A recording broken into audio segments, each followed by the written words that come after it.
ومساء الخير على كل متابعين قناة جينا كافيه. النهارده حلقة جديدة هعمل لكم فيها حمام صعب قوي، لكن لازم تسهلي على نفسك. هو حاجة زي اي حاجة ما تتعلميها وتعرفي خطواتها تبقى حاجة سهلة جدا. اي حاجة بتعمليها بحب في بيتك بتبقى احلى كتير جدا من الحاجات اللي بره. يلا معانا هنشوف هنعمل ازاي الحمام محشي بالرز والكبد والقوانص، ونعمل كمان طشة ملوخية رهيبة بالشوربة بتاعت الحمام، تبقى حلوة قوي في الملوخية. يلا بينا نبتدي. زي ما انتوا شايفين كده معايا الحمام مغسول متنضف، وهو كمان بيتذبح. انا قلت للراجل يورقهولي. يعني ايه يورقهولي؟ يعني الجلد يبعد عن اللحم كده، يبقى في مكان هنا عشان انا هحشي كده من جوه. شايفين المكان ده؟ بصوا دخلت ايديا كده، بصوا الحته دي هي كل الحاجات دي فاضيه اهي، عشان انا قلت له يورقهولي، فهو مفضي بين الجلد وبين اللحم. وبعدين هملحه بشويه ملح صغير، يعني حبه صغننين كده اهو، كده كده كده، واسيبه كده ساعتين، وبعد كده نشطفه ونبتدي الشغل فيه. بعد ما ملحناه هنسيبه ساعتين وبعدين نشطفه ونبتدي نشتغل. نبتدي بقى اثناء ما الحمام بيتملح احنا نخلص الحاجات التانية.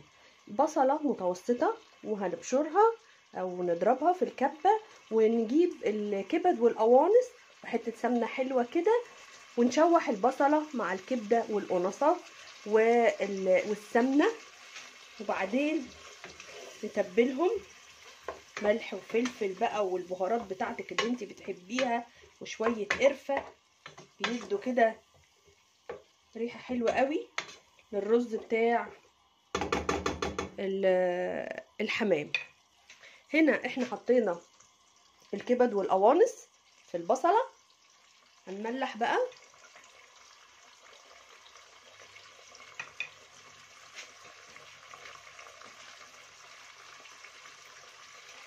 شوية ملح وادي شوية فلفل،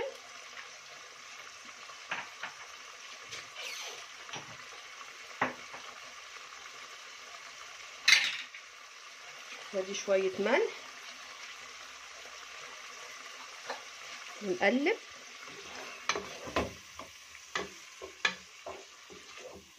نغسل الرز ونسويه نص تسوية مع الكبد والقوانص. انا بقى دلوقتي هغسل الرز واجيبه لكم ونزوده على الكبد والقوانص. هحط كمان شوية قرفة صغيرين يدوا ريحة طبعا طعم. هحط برضو شوية كوبيبة صيني، وانا بحب استعملها قوي في الاكل اهو.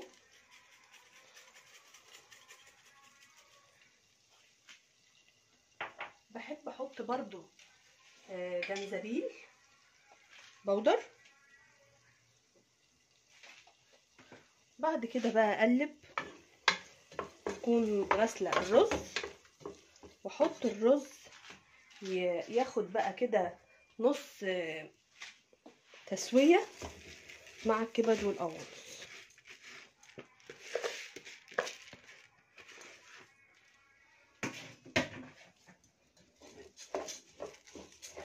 تعلي النار،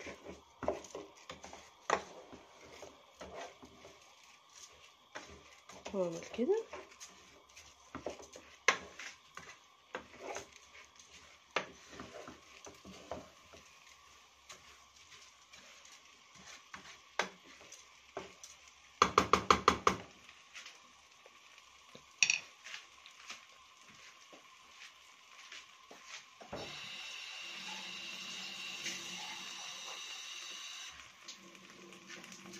نزود كده نص كوبايه ميه، مش هنسوي الرز قوي، ونسيبه كده يتشرب عشان يبقى نص تسويه عشان احشي بيه الحمام.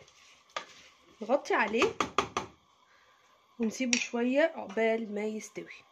الرز بقى جاهز عندنا، هنشيل الغطا من عليه ونسيبه يبرد شويه، علشان ما ينفعش نحشي الحمام وهو سخن والرز سخن، فنسيبه يبرد شويه. ويلا نحشي الحمام بقى بعد ما ان شاء الله يهدى كده ويبرد يبقى دافي نحشي بيه. بعد ما هدي الرز وبرد خالص وتأكدنا ان هو برد هنبتدي نحشي الحمام. هنحط في كل الحمام كل واحدة كبدة والقنصة بتاعتها مع شوية الرز اهو زي ما انا بعمل كده.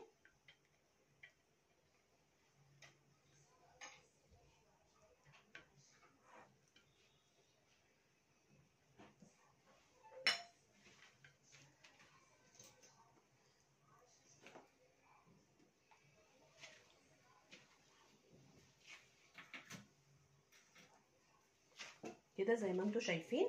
هدخل بقى زي ما انا قلت لكم ان انا مورقه الحمام، هدخل هنا ما بين الجلد وما بين اللحم، يبقى ما بين الجلده وما بين يعني الهيكل نفسه بتاع الحمام هحشي من جوه من هنا.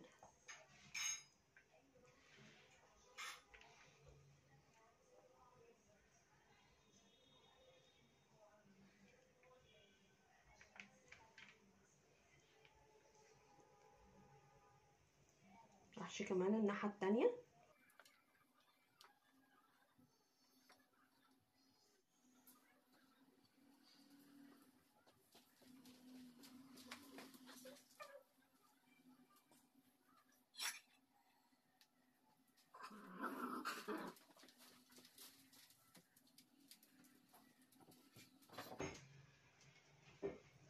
بعد ما خلصت الحمامه كده من تحت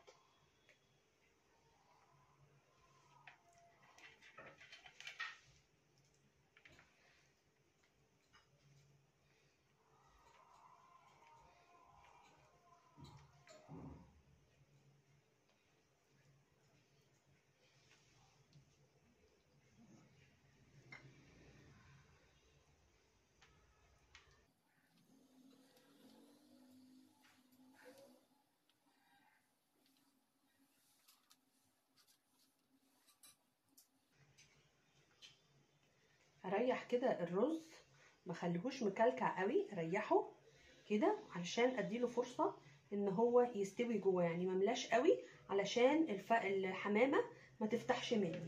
بعد كده بقى هكتفها من تحت كده، ولو احتاجت ان احنا نحط لها خله فانا هقفلها بالخله، بس بعد ما اقفل من الرجلين الاول، دي الرجل دي والتانية عكسها.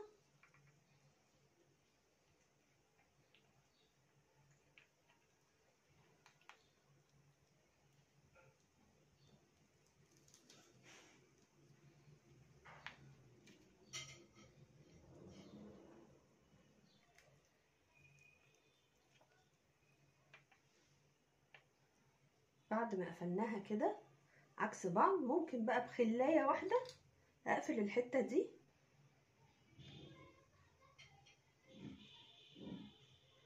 واقفلها كده.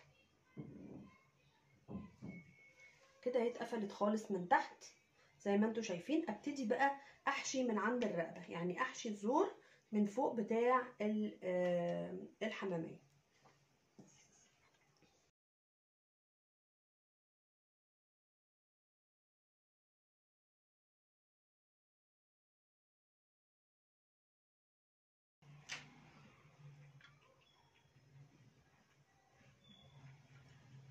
وبرده تريحوا الرز علشان ما يبقاش مليان قوي ويفرقع منكم في الحمامة، تلاقوها فرقعت وتبقى الرز ده كله يطلع بره في الشرب.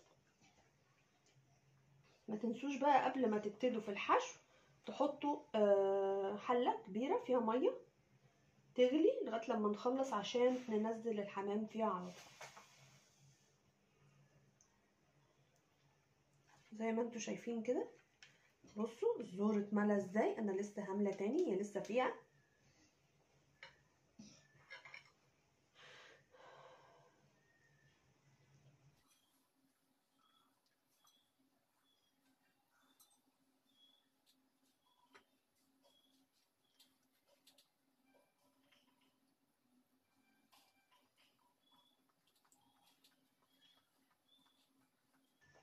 بعد ما حشينا كده الحمامه هنقفل برضو الرقبة من فوق بخلة، وده هيبقى شكل الحمامة لما خلصت. بصوا بحب انضفها كده، مش بحب اشيل فيها ابقى فيه رز عليها من بره.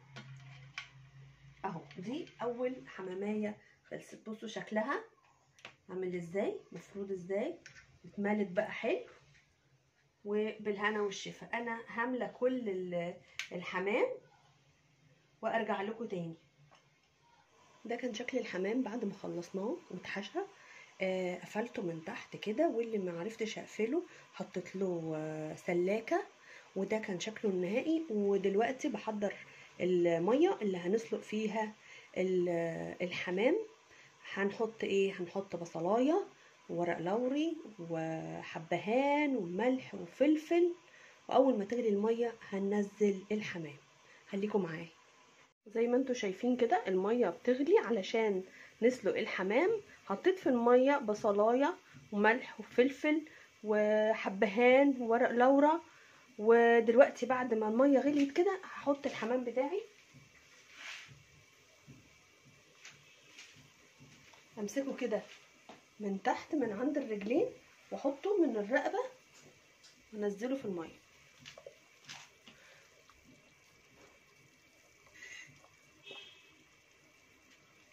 اهو.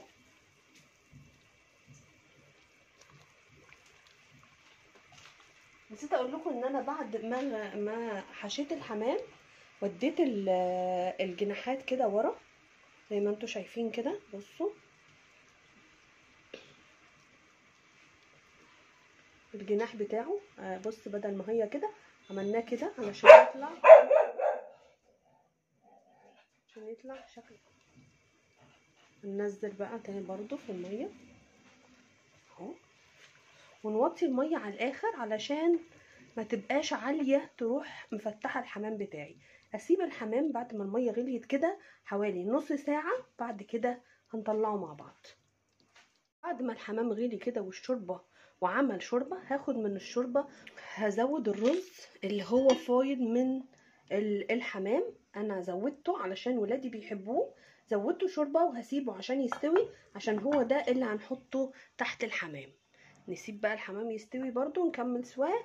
نرجع شكل الحمام بعد ما اتسلق وانا طلعته وهدي. دلوقتي هدهنه بالسمنه واللبن ونبتدي نحمره في سمنه وزيت، هيدي لون حلو قوي. ويلا بينا نحمر كده ونشوف نعمل ايه. بعد ما الحمام اتسلق هنجيب نص كوبايه لبن وكمان معلقه سمنه ونقلبهم. نقلب السمنه كده في اللبن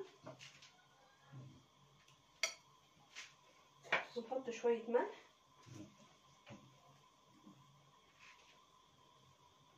شويه فلفل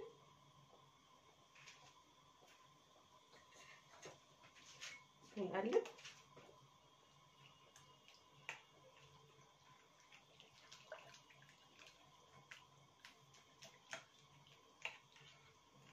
ونحط اللبن بقى في الخليط ده، وبعد كده ناخده على النار في سمنه وزيت، معلقه سمنه على زيت، ونحمرها اهو. نحط كده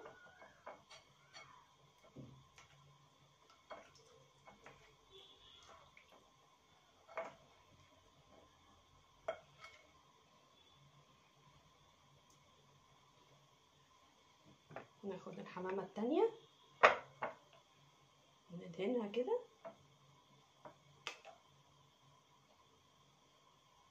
بعد كده ما النار مع الزيت قدح هحط الحمامية حمام علشان نحمره.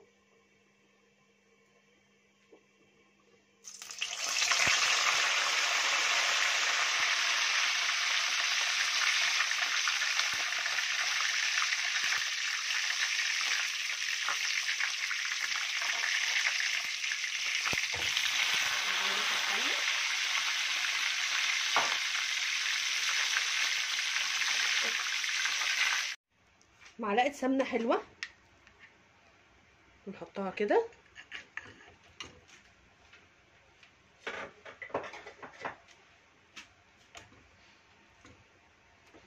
نعلي النار.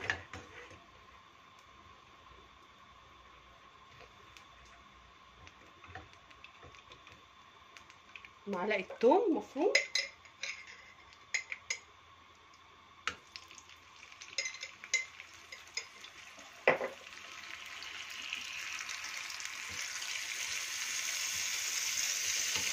علشان نعمل طشه الملوخيه، احلى طشه ملوخيه. انا بحب احط عليها شويه كزبره ناشفه، بتديها كده طعم حلو قوي. افضل اقلب لغايه لما التومه تصفر.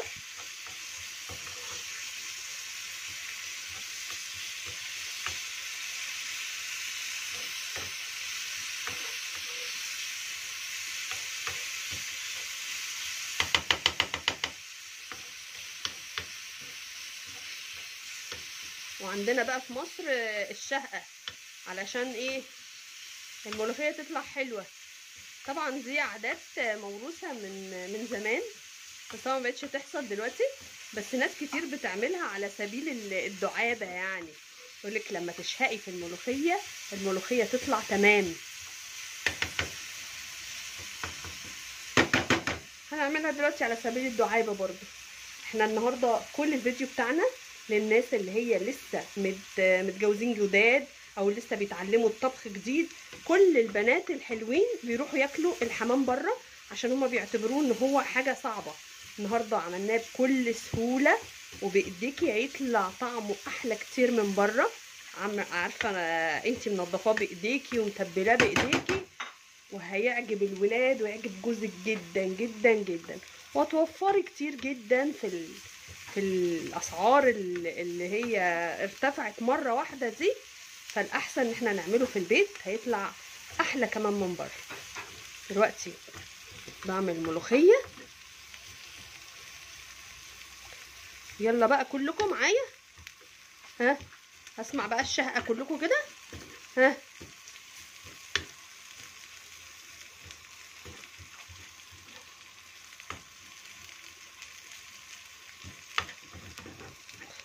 بعد ما اصفرت كده وادت لون، مش بحبها تتحمر قوي عشان ما تبقاش مره.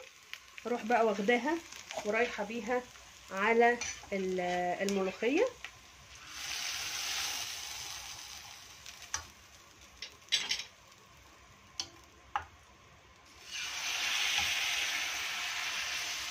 شايفين الطشه؟ وكلي بقى احلى ملوخيه من ايديكي، وبالهنا والشفا. نغرف بقى في الاطباق وارجع لكم تاني. كده النهارده عملنا احلى حمام بالرز والكبد والقوانص، وعملنا كمان ملوخيه، وعملنا الشوربه. وانا دلوقتي غرفت بالهنا والشفا. ادوق بقى وانا اقول لكم، مش عايزه اقول لكم الريحه عامله ازاي هنا في المطبخ. فظيعه بجد، حلو قوي.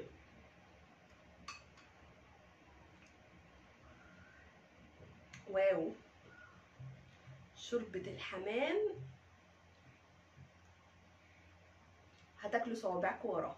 بالهنا والشفا. لو عجبكم الفيديو دوسوا لايك وشير وسبسكرايب، وفعلوا زر الجرس علشان يوصل لكم كل جديد من قناتي جينا كافيه.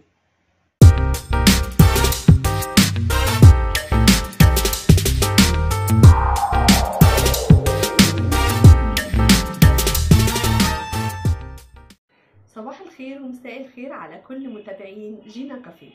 النهارده حلقه سهله وبسيطه وحاجه كده، يعني زهقنا من الاكل. نعمل ايه؟ اكله النهارده سهله وبسيطه جدا وهتعجبكم وهتعجب اطفالكم عشان فيها مكرونه نجريسكو.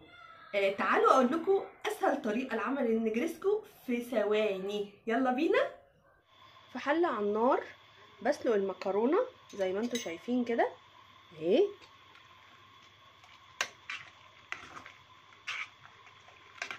واسيبها تتسلق، ولغايه لما تتسلق انا هبتدي اعمل البشاميل.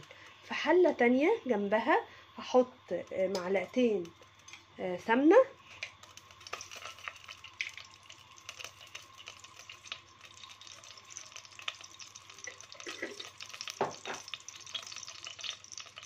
وانزل عليهم بمعلقتين دقيق.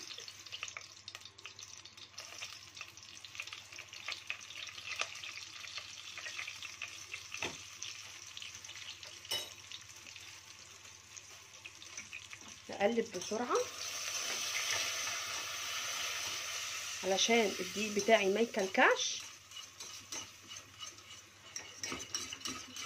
اهو، واروح نازله عليه باللبن ويكون لبن ساقع. افضل اقلب علشان الدقيق ما يتكتلش، وبعدين اضيف عليه اللبن ساقع وافضل اقلب برضو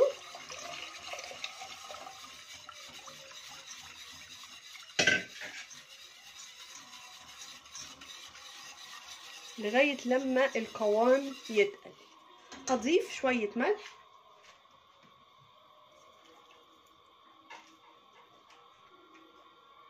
وشويه فلفل، ولو عندكم فلفل ابيض يبقى احسن علشان ما يغيرش اللون. هضيف رشه جوز الطيب. جوز الطيب لما انتي بتطحنيها في وقتها كده بيبقى ليها طعم وريحه فظيعه.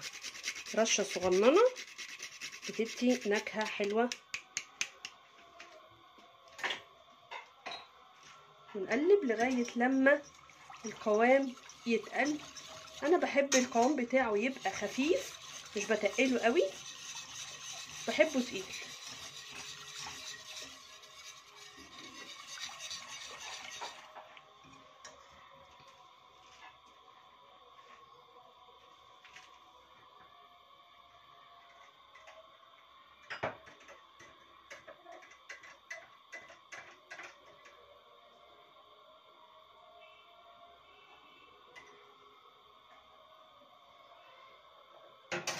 كمان بضيف كوبايه شوربه وعليها 1 مرقه خضار.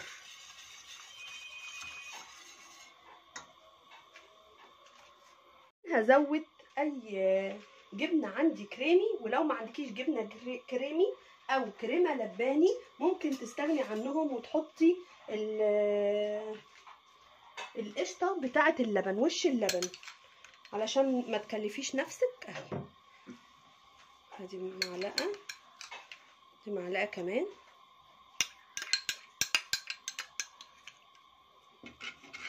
بيديها طعم وقوام حلو قوي. نفضل برضو نقلب لغايه لما تدينا السمك اللي احنا عايزينه.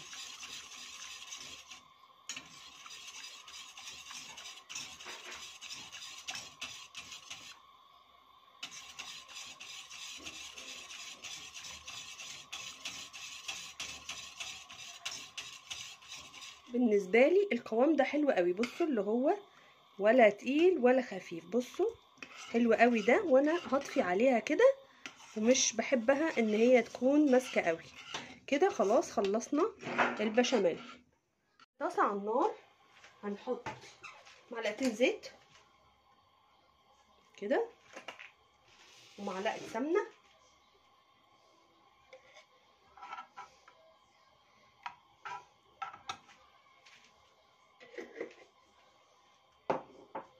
لما يسيحوا كده والزيت والسمنه يقدحوا، لازم يكونوا سخنين قوي.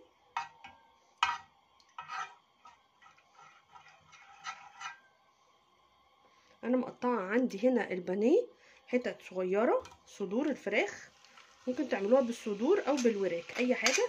انا كنت متبلاها عندي.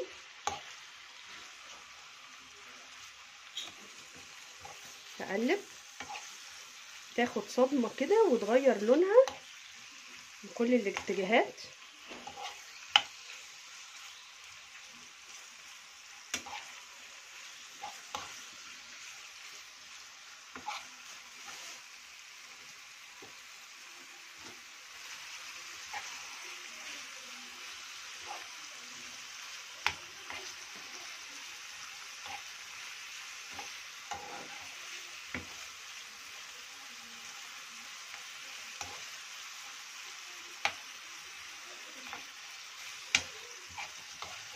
بعد ما اتشوحت كده نروح نازله عليها بصله صغيره مفرومه، عليها ملح وفلفل،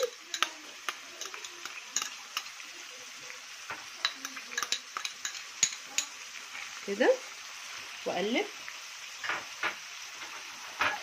اكون محضره فلفل اخضر هنزل عليها برضو اهو، انزل بفلفل اخضر واقطعاه حلقات. واخر حاجه احطها زيتون برضو حلقات. نقلب كل ده ويبقى كده الخلطه جاهزه عندنا. دي اللي هنحطها في النص،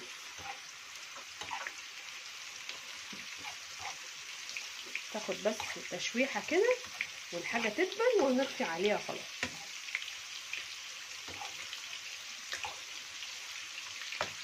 حطينا كده الكميه بتاعه المكرونه عندنا، وهنزل عليها بحبه بشاميل.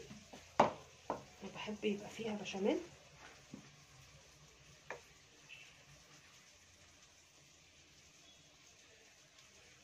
واقلبه.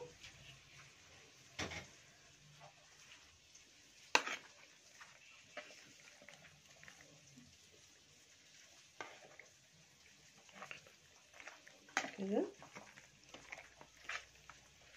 بعد ما اقلب البشاميل كده هروح نازله الخلطه اللي انا عملتها عليها كلها برضو، نقلب كله. في ناس بتعملها نص ونص، بس انا بحبها كلها على بعضها.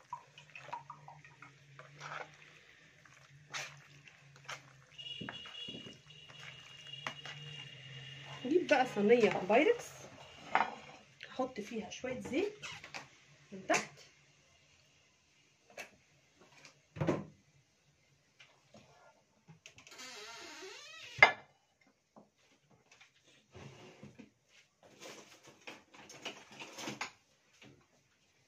ادهنها كده،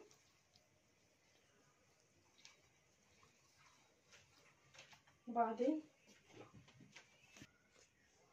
احط كده في الصينيه بشاميل،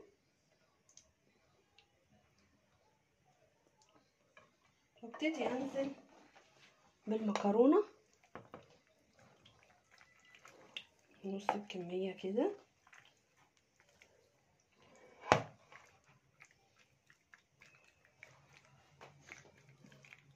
واروح مدياها رشه موزاريلا.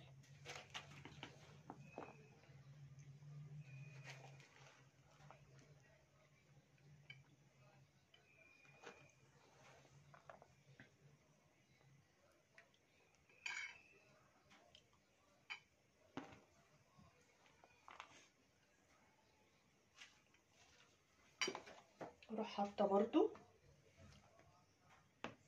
حبه بشاميل كده في النص،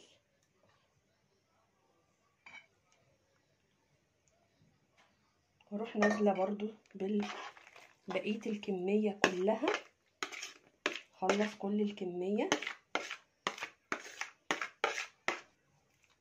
كده واضحه قدامكم. واديها بقى رشه موزاريلا تانية،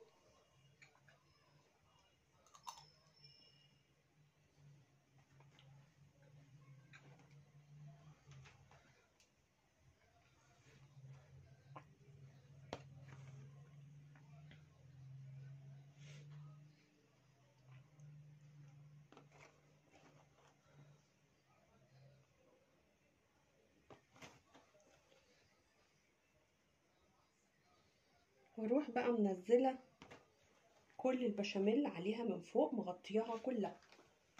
انزل بقى بكل البشاميل كده،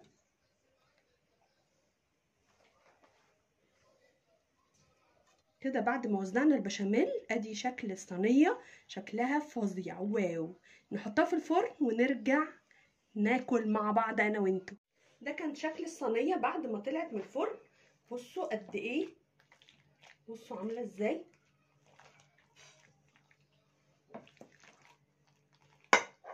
بصوا بقى الشكل عامل ازاي وهي بتطلع، عشان سخنه قوي. بصوا بالهنا والشفا.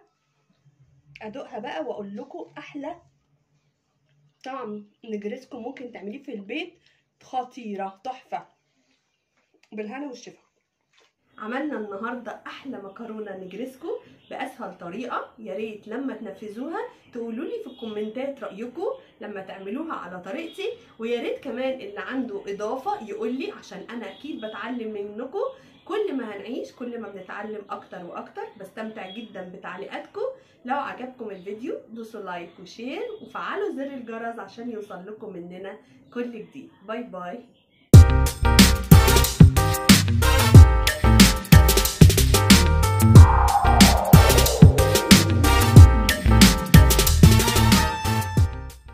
صباح الخير ومساء الخير على كل متابعين جينا كافيه. النهارده حلقه جديده هنعمل معاكم اكله من ايام زمان، من ايام الزمن الجميل. اكله ايه هي؟ كوارع. كوارع دي كانوا بياكلوها في ايام الشتاء، بتدفي دفى فظيع. وطبعا انتوا عارفين انها مليانه بالجيلاتين، بيقوي جدا الركب، وبيقولوا ان هو كده بيصلب الطول. واكله يعني كده فظيعه. ولا الشوربه بتاعتها حاجه كده مش هقول لكم عامله ازاي. يلا نبتدي ونعمل الكوارع. لو عجبكم الفيديو دوسوا لايك وشير، فعلوا زر الجرس عشان يوصل لكم مني كل جديد. يلا نبتدي. ده شكل الكوارع بعد ما غسلتها. بصوا بيضه ونضيفه، وشطفتها كده بنقطه خل في الميه. بصوا زي الفل، ما فيهاش اي حاجه ولا شعرايه ولا حاجه. دلوقتي هنحضر ميه مغليه على النار. حله بقى بتغلي على النار كده. هحط بصلايه متوسطه، هحط ورقتين لورا او ورق غار حسب ما انتوا هتقولوا عليه. هحط حبيتين حبهان، كام واحده كده. هحط شويه فلفل،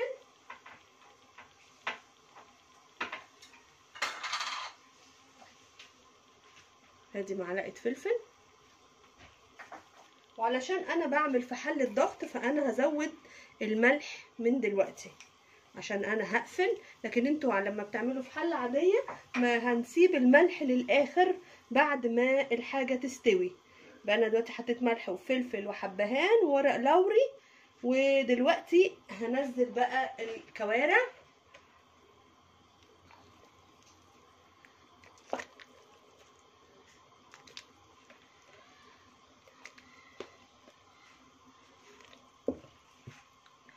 اسيبها بقى تغلي غلوه كده ونشوف شكلها.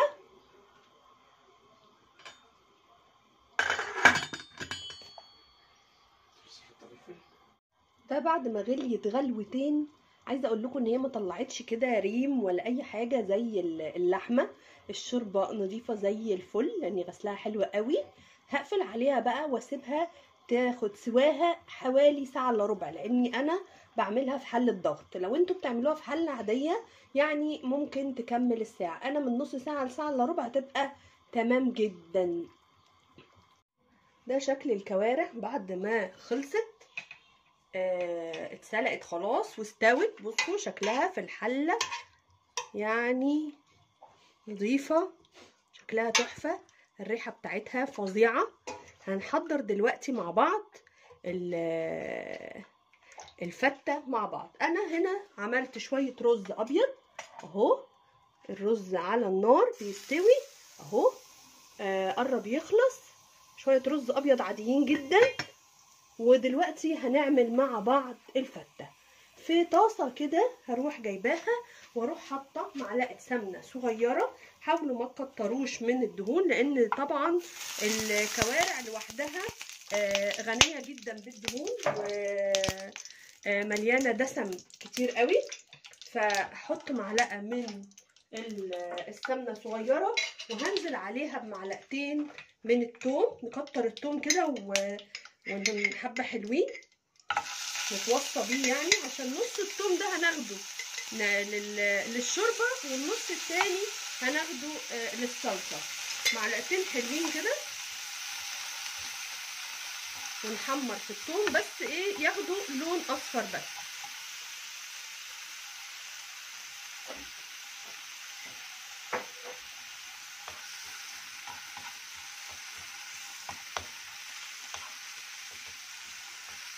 ما نحاولش الثوم يغمق مننا، نخلي لونه اصفر كده ذهبي شويه وخلاص. نحط شويه ملح فلفل كده، ادي الملح حطيناه، وشويه فلفل صغننين،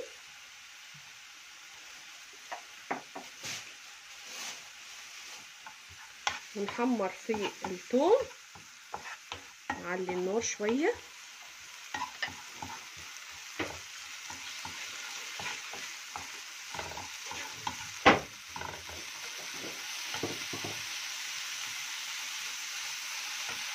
بعدين نكمل نحط شويه فلفل، لو انتوا بتحبوا الفلفل الحامي يبقى ماشي، لو محدش بيحب الحراق يبقى فلفل عادي، بس بيدوا نكهه.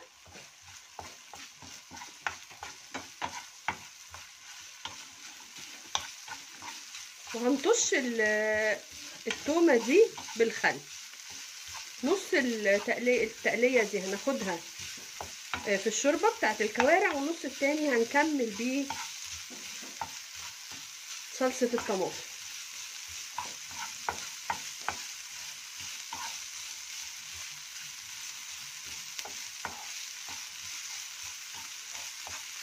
ممكن نزود شويه زيت صغيرين عشان تبقى خفيفه.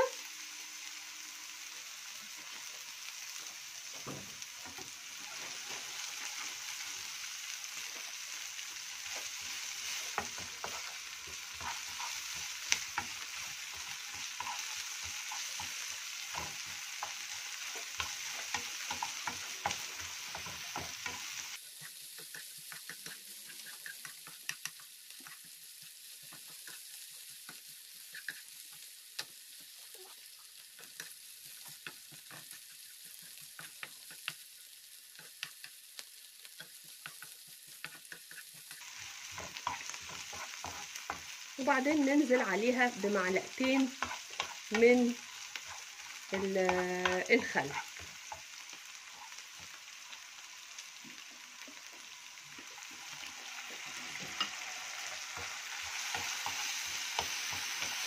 ناخد بقى نص الكمية دي هنحطها على الشوربة،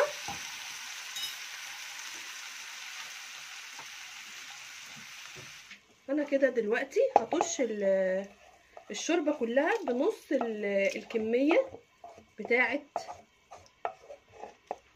التقلية دي، وهسيب النص التاني علشان هنعمل بيه صلصة كده.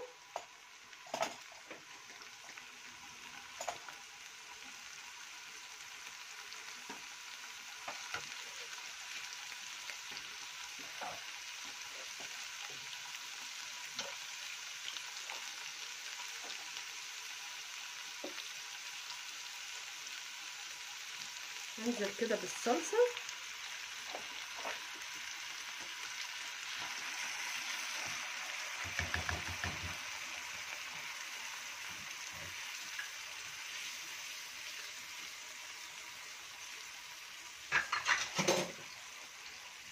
واسيبها تتسبك.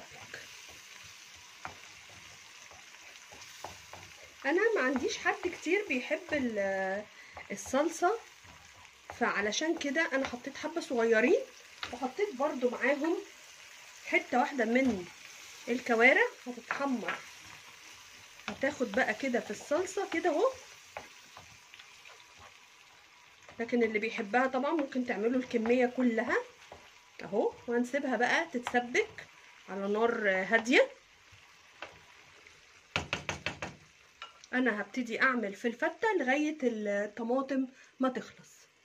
دلوقتي بعد ما خلصنا سلق الكوارع، ودلوقتي على النار الصلصه. دلوقتي هنبتدي نعمل الفته. انا حمصت العيش، يعني بقول لكم ما تحمصوش في سمنه، احسن انا حمصته في الميكرويف او حمصوه في الفرن زي ما انتم شايفين كده.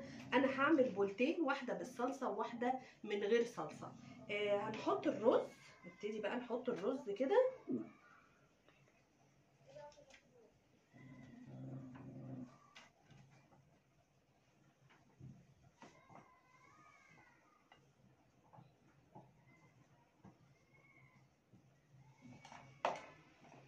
نحط الرز برضو الناحيه التانيه.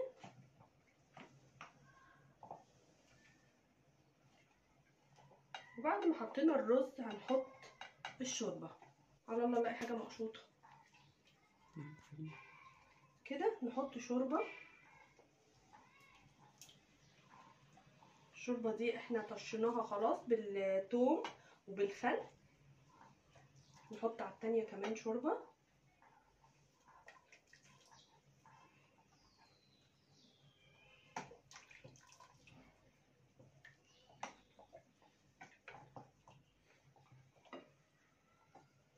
مش هنكتر.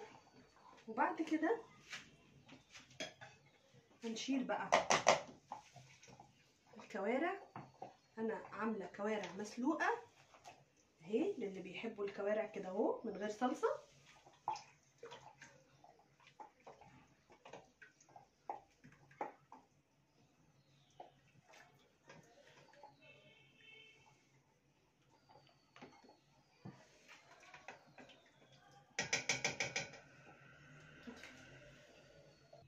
بعد كده بجيب الصلصه واخد معلقه صلصه واحطها على الرز ده واقلب كده علشان كله يبقى فيه صلصه اهو.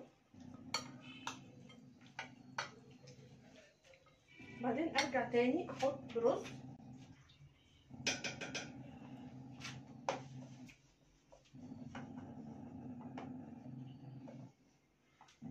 كده من فوق واغطي كله.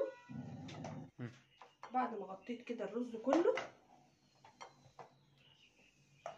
اروح حاطه ده على الوش كده.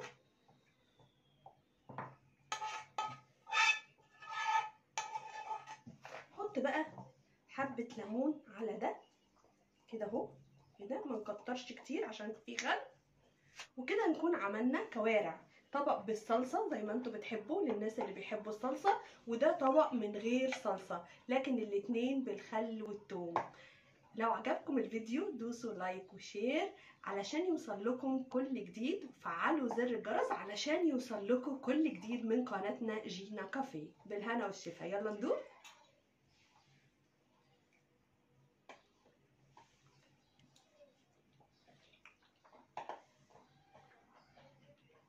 مش قادره اقول لكم الريحه والطعم فظاع. ندوق التانيه.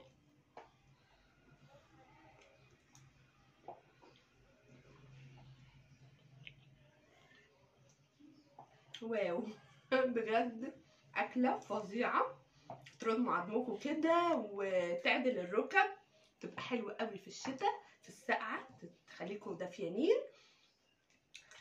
ومع حلقه جديده من جينا كافيه.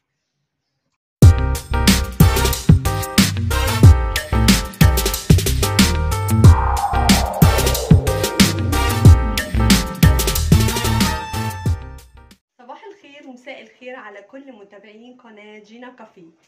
النهارده هنعمل حاجه بسيطه جدا، مكرونه بالبشاميل. كلنا بنحبها، بنعملها في الاعياد، بنعملها لما بيبقى عندنا عزومه، لانها بتدي كده قيمه للاكل وبتدي قيمه للسفره اللي بنحط عليها، وبنبين كده للناس اللي جاي لنا ان انتوا حد مهم قوي. فعاملين لكم بقى ايه مكرونه بالبشاميل. ممكن نعملها دسمه قوي وممكن نقتصد فيها وتبقى خفيفه علينا وتبقى حلوه قوي. يلا معايا ويلا نشوف هنعمل ايه. اول حاجه هنبتدي في حله على النار، وهنحط نص كيلو من اللحمه المفرومه.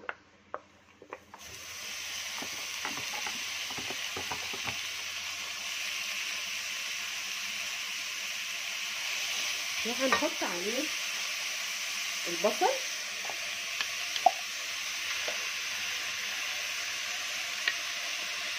علشان نعصج اللحمه اللي هنعمل بيها المكرونه.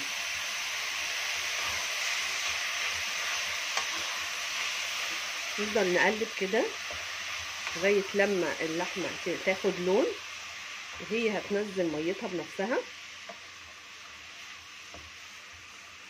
هحاول بقلل الدهون على قد ما اقدر عشان الحاجات دي بتبقى دسمه قوي. طبعا الحر بقى بيخلي الواحد مش قادر ياكل.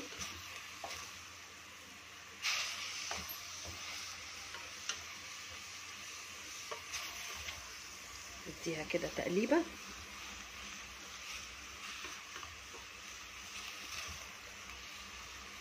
احط لها البهارات بتاعتها.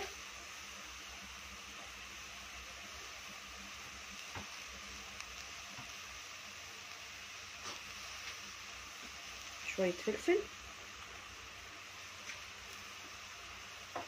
الملح بحطه في الاخر خالص.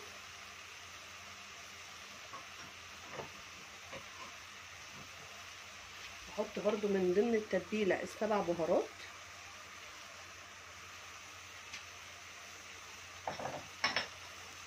بحب احط كمان كوبيبه صيني.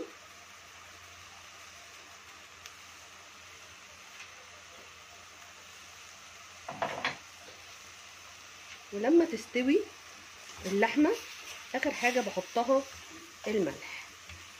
اسيبها بقى كده مع نفسها ونبتدي اجهز البشاميل لغايه لما اللحمه تخلص. دلوقتي في حله على النار انا هجهز البشاميل. كل مره بعمل لكم البشاميل على البارد، المره دي حمر السمنه. ادي السمنه بتاعتي، حطيت معلقتين سمنه كبار في الحله وهنزل عليهم لما يفكوا كده، لما يسيحوا هنزل عليهم بالدقيق.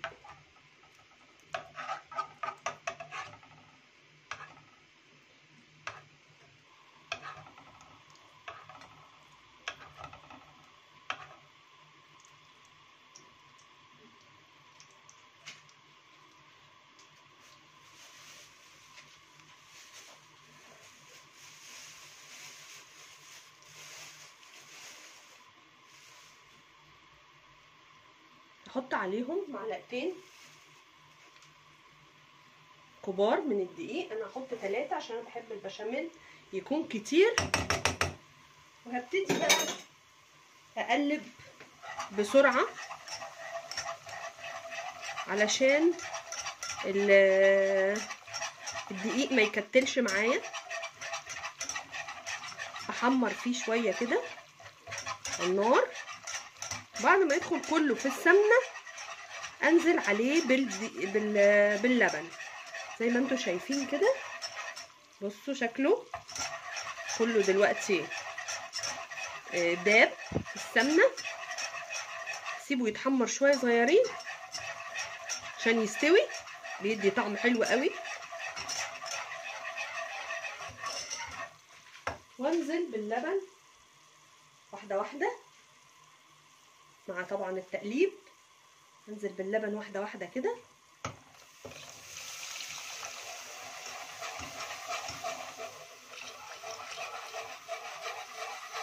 لغايه لما يديني القوام. انا هحط لتر من اللبن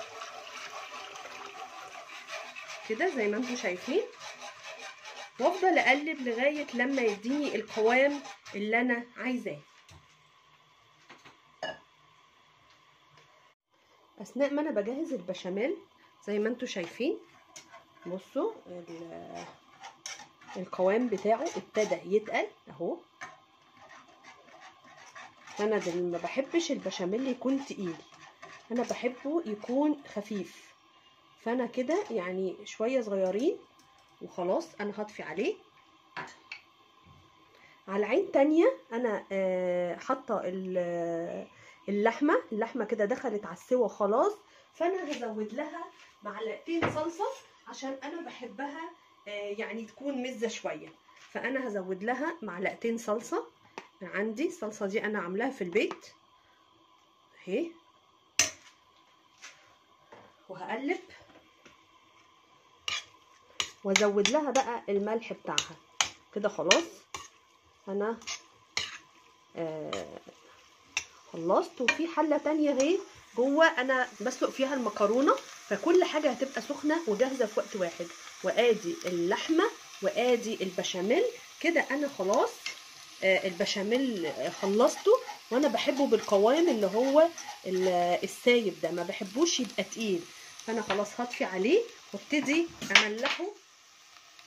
وابتدي املحه بالملح والفلفل وكده. خلاص طفيت عليه كده. برضو اللحمه خلصت معايا اهي زي ما انتم شايفين. ازود الملح بتاعها، اغطي عليها. خلاص هي استوت، ازود لها الملح. وانا كنت حاطه لها كل حاجه قبل ما تستوي. واروح بقى على البشاميل وبرده هزود له الملح بتاعه وفلفل. ولو مش عندك، لو عندك فلفل ابيض يبقى احسن علشان ما يغيرش لون البشاميل. نحط فلفل، ما عنديش فلفل ابيض فهحط فلفل اسود عادي. وهقلب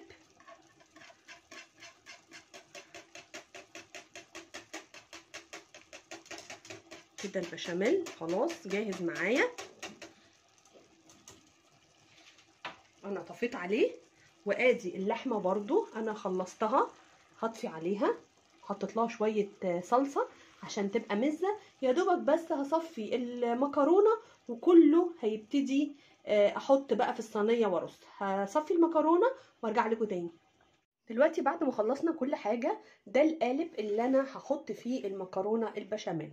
دهنته بالسمنه زي ما انتم شايفين كده، وهنزل عليه بشويه بشاميل. بحب يبقى فيها كده بشاميل من تحت كده حبه زي ما انتم شايفين كده. فرشت الصينيه كلها بالبشاميل. هشيل القالب ده شويه وهجيب بقى المكرونه اهي. هوريكم بقى هعمل فيها ايه. انا بحب انزل برضو عليها شويه بشاميل واقلب. هنزل شويه بشاميل كده واقلب المكرونه.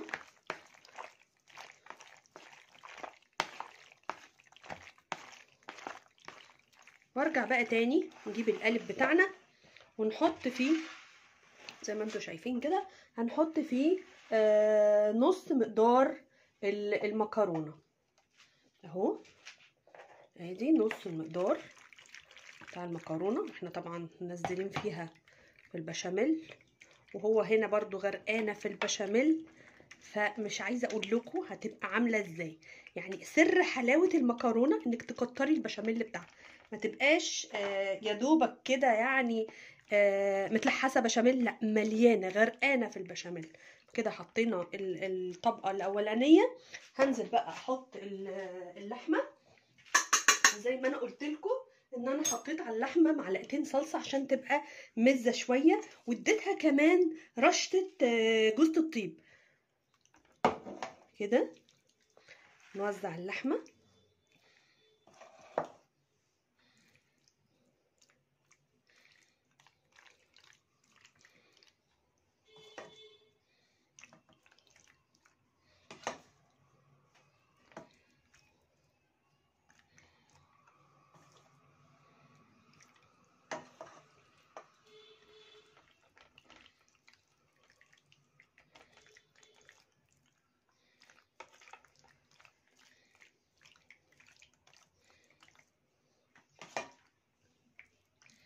كده. حطينا نص كيلو اللحمه في صينيه المكرونه البشاميل دي. بس انا عامله قالب كبير، لو انت هتعملي حاجه اقل بتاخد منك قليل. وانزل بنص المكرونه التاني. قبل ما انزل بنص المكرونه التاني بحب بحط لها رشه جبنه موزاريلا كده علشان تشد معانا، تبقى طعمها حلو قوي بقى لما بتبقى طالعه سخنه. رشه صغننه كده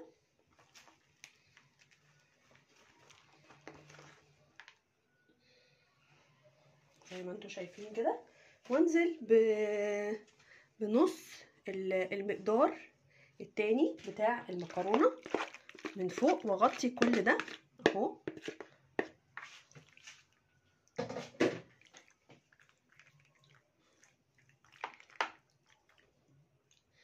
واساوي بقى واغطي كل اللحمه بتاعتنا والجبنه، واساوي كده كده كده كله هيتغطى بالبشاميل زي ما انتوا شايفين معانا. وبعد كده بعد ما هنخلص كل المكرونه اروح حاطه كل مقدار البشاميل معايا بقى وهي غرقانه كده في البشاميل.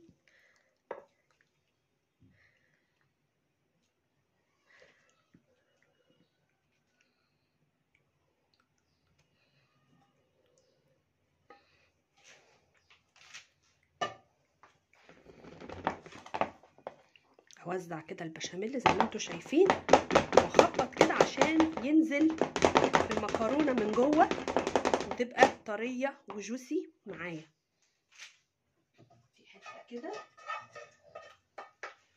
هنا ما استغطتش اهي، في تاني اهو بصوا. ولما تستوي وتطلع اديها رشه موزاريلا تاني وادخلها تاخد بس الوش. بكده اكون خلصت معاكم صينيه المكرونه بشاميل. اسهل طريقه عملتيها في بيتك، احلى مكرونه بشاميل تدوقيها لاولادك وبالهنا والشفا. بعد ما خلصنا صينيه المكرونه وهندوق بقى دلوقتي وهنشوف حصل ايه.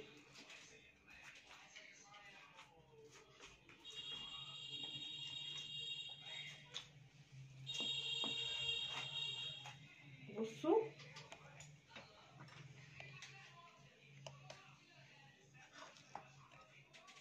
مش عايزه اقول لكم الريحه والطعم حاجه تجنن.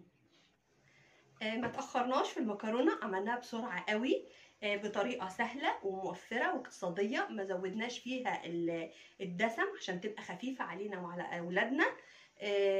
مستنيه في تعليقاتكم طريقتكم وانتوا بتنفذوها، ومستنيه كمان رايكم لما تعملوها زي طريقتي، ولو في حاجه احسن من كده او في طريقه تانية يا ريت تقولوا لي، لان انا بتعلم منكم جدا وبستفاد جدا من تعليقاتكم ليا. لو عجبكم الفيديو دوسوا لايك وشير وسبسكرايب وفعلوا زر الجرس عشان يوصل لكم مننا كل جديد. باي باي.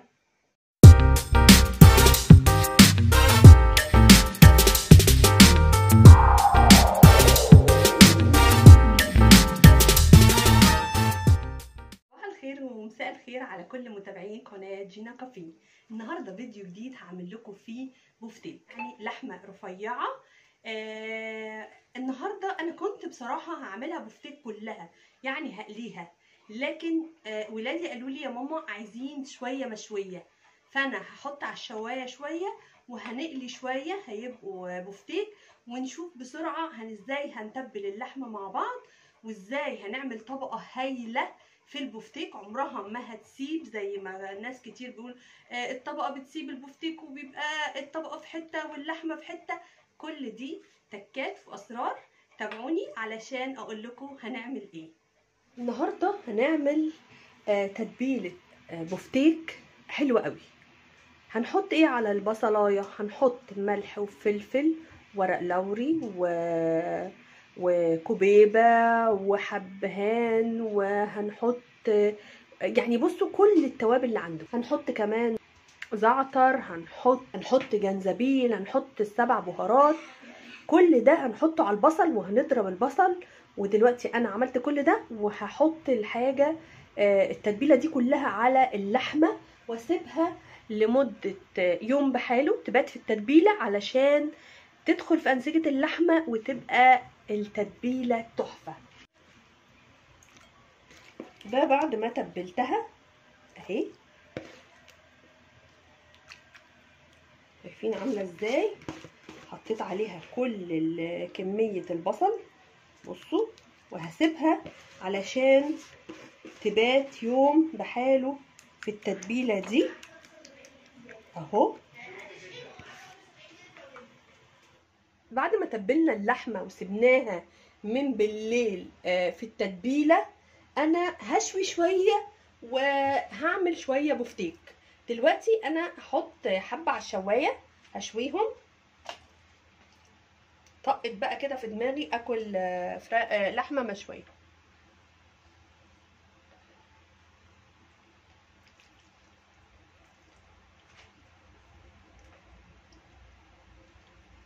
شايفين طبعا ان هي سخنت اهي قوي.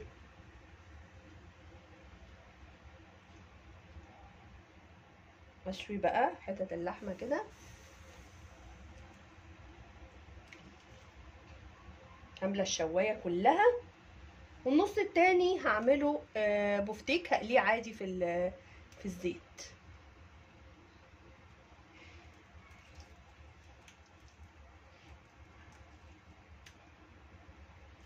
اول دور ده بس بيغيب شوية عشان لسه هي مش سخنة قوي.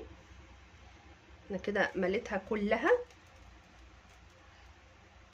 الشواية اللي عندي دي مش جريل، دي شوايه تحتيها بكهربا كده، وفي جواها ميه. الميه دي انا حطيت فيها، هحط فيها دلوقتي لورا، واحط فيها توابل عشان الميه اللي طالعه على اللحمه تبقى ريحتها حلوه. اللحمه دي هتتشوي هتبقى جوسي وهتبقى حلوه جدا. خليكم معايا. انا هحط قدامكم كده ادي ورق لورا، وهحط برضو حبهان،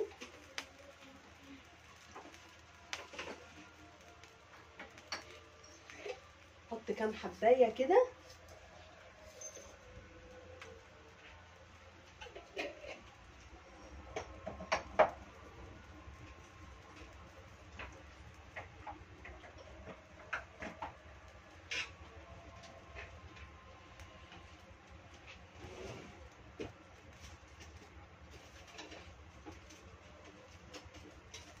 هنقلب بقى الشوي، واحنا كده بنشوي حبه وبنقلي حبه.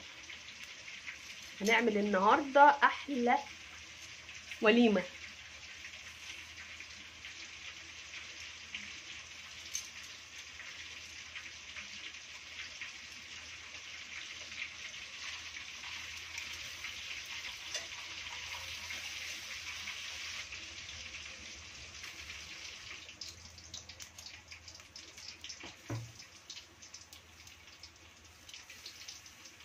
دي كانت اخر كميه، خلاص احنا هنشيل هرصهم في سرفيز وارجع لكم تاني. النص التاني بقى من البفتيك، جبت بيض وضربته ملح وفلفل وشويه لبن زي ما انتم شايفين كده اهو. وكمان حضرت الدقيق، وكمان حضرت البقسماط. دلوقتي انا هاخد من البفتيك كده، هحط في الدقيق بتاعي،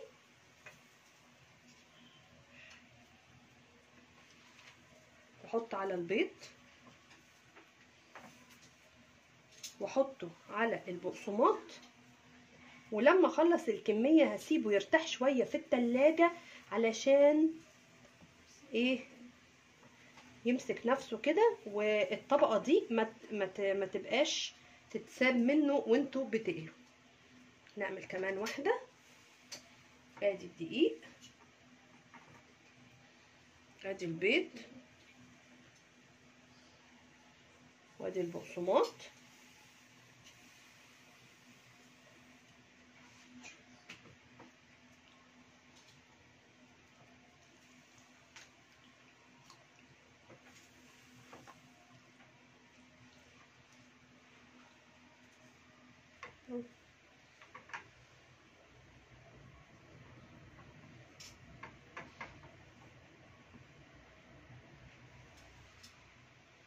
نحط في البيض،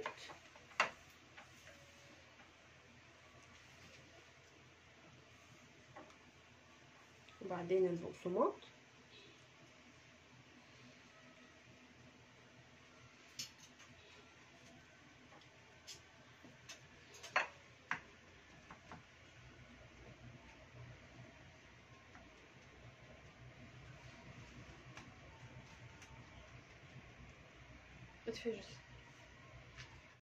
كده الزيت قدح معانا بعد ما خلصنا الكميه كلها وحطيناها في التلاجة نص ساعه او في الفريزر مسكت نفسها. دلوقتي هنقلي بقى.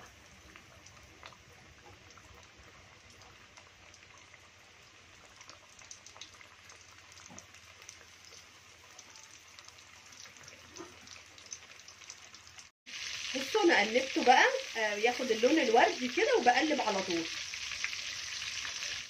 كده. انا قلبتها بصوا لونها مدي اللون الذهبي الحلو كده، وخلاص بقى هتستوي على الناحيه التانيه وهنشيلها خالص. هشيل بقى واحط مره كمان.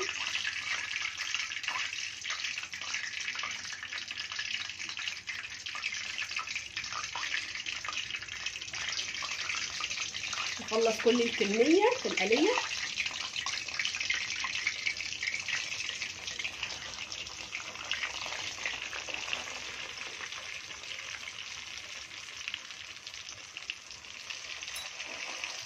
بعد ما خلصنا وحطينا البفتيك نص مشوي ونص مقلي، هنجمل بقى الطبق بتاعنا ونحط له كده حاجه خضراء علشان الخضار ده بيبين بقى شكل الحاجه.